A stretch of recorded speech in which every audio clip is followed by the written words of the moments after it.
2019-cu ildə Qarabağ Ermənistanı nöqtə edən Paşinyan bugün özü-özünə sual verir ki, Sabah da deyəcək ki, Qarabağ yenə Ermənistandır da. Məsələ ondadır ki, bu siz deyən o halda olur. Siz deyən o halda olur ki, Ermənistan güclənir.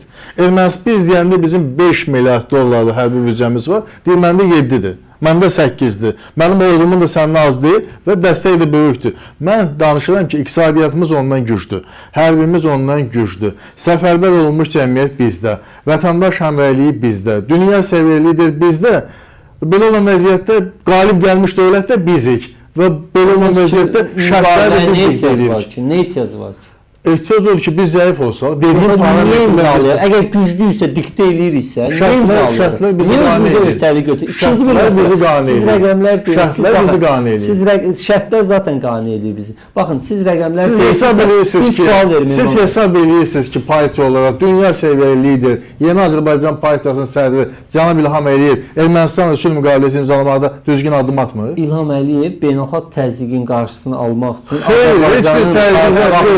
heç bir təzyiq yoxdur.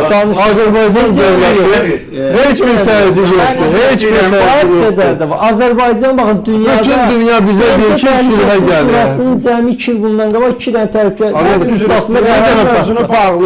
Paraqlanmaya görə Azərbaycan prezidenti bu gün də təşəkkürlər gəlir ki, siz nə yaxşı belə bir addım atdınız.